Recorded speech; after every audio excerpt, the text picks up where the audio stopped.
The scream never made it past her throat, but the danger did, slipping closer with every heartbeat as the female cop knelt on the cold stone pavement, unaware that the last seconds of her safety were already burning away. The building behind her loomed like a silent witness, glass reflecting a sky that felt too calm for what was about to happen, and somewhere in that fragile stillness, a small pair of eyes saw what no one else did. Before the story pulls you any deeper into this moment, take a second to like, comment, share, and subscribe to the channel Grandma Dearie if you believe in kindness, second chances, and the quiet bravery that can change everything. The girl was known around the block as the mechanic's daughter, a child who smelled faintly of oil and metal because she spent her afternoons sitting on an upturned crate in her father's workshop, watching broken things come back to life. Her world was one of worn tools, scraped knuckles, and the steady belief that nothing was truly useless if someone cared enough to fix it. That day, she had wandered farther than usual, clutching a small paper bag with lunch inside, sent by her father who trusted the neighborhood more than he trusted luck. What she walked into was a moment stretched thin by fate, where a single breath could tilt the balance between survival and loss. A female cop had been called in for what sounded like a routine check, the kind that rarely made headlines and usually ended with paperwork and a tired sigh.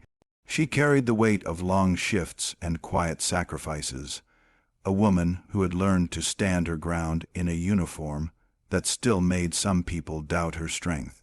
Kneeling there, focused on a detail only she believed mattered, she had no idea that danger was aligning itself behind her, patient and cruel, waiting for her attention to stay exactly where it was.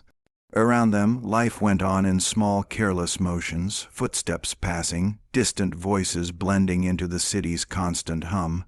The mechanic's daughter felt something twist inside her chest, an instinct sharpened by years of watching her father sense problems before engines failed completely. She noticed the wrongness in the air, the way a shadow moved where it should not have, the way tension hummed like a misfiring machine. Her heart began to pound, not with childish fear, but with a clarity that demanded action. She was small, her voice usually lost in crowds, but the weight of what she saw pressed on her ribs until staying silent felt impossible. Time slowed into fragments as the girl stepped forward, her shoes scraping softly against the pavement. The danger was close now, so close it felt unreal, like a nightmare that had leaked into the afternoon. The female cop was still unaware, focused and committed, the kind of focus that saved lives and, in this moment, nearly cost her own. The child's mind raced, not with polished thoughts but with raw urgency, the kind that comes when instinct and courage collide. In that instant, she understood something far beyond her years, that bravery does not always come from strength or authority, but from choosing to act even when your voice shakes. When the girl finally spoke up, it was not loud or polished, but it cut through the air with the force of truth. It shattered the fragile illusion of safety just in time, turning the cop's attention where it needed to be. What followed happened fast, a blur of motion and reaction, as the threat dissolved under the sudden shift of awareness. The danger that had been seconds away from changing lives forever was stopped, not by training or weapons, but by a child's refusal to look away. Afterward, the world seemed to exhale. The female cop felt the delayed tremor of what could have been, the cold realization settling into her bones as she looked at the small figure who had unknowingly stepped between her and disaster. Gratitude washed over her, heavy and humbling, as she recognized the truth that courage had worn the face of a mechanic's daughter that day. The girl, suddenly unsure and very aware of her own smallness, felt the weight of adult attention settle on her shoulders, but beneath it all was a quiet pride she did not yet have words for. News of the moment spread in soft ripples, not as a headline, but as a story passed from person to person. A reminder that heroism often arrives unannounced and unrecognized. The mechanic listened in stunned silence as he learned what his daughter had done. his rough hands trembling as he pulled her into an embrace that smelled of oil and relief. He had taught her how to notice what others ignored, how to listen to the language of machines, never imagining those lessons would translate into saving a life. In that hug, something unspoken passed between them, a shared understanding that ordinary lives carry extraordinary potential. For the female cop, the days that followed were different.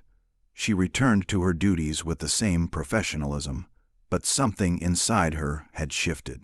She carried the memory of that warning like a quiet talisman, a reminder to trust not just her training, but the people around her, even the smallest voices. The city felt less anonymous, stitched together by invisible threads of shared humanity, and every time she passed that building, she remembered how close she had come to never passing it again.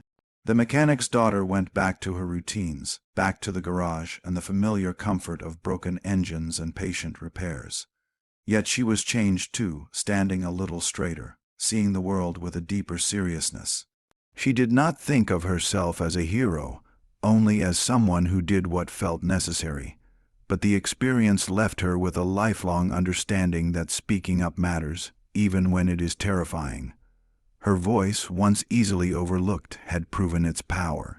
As this story draws near its end, if this moment of courage and connection has touched your heart, please take a moment to like, share, and subscribe to Grandma Dearie, because stories like this live on only when they are carried forward by people who care.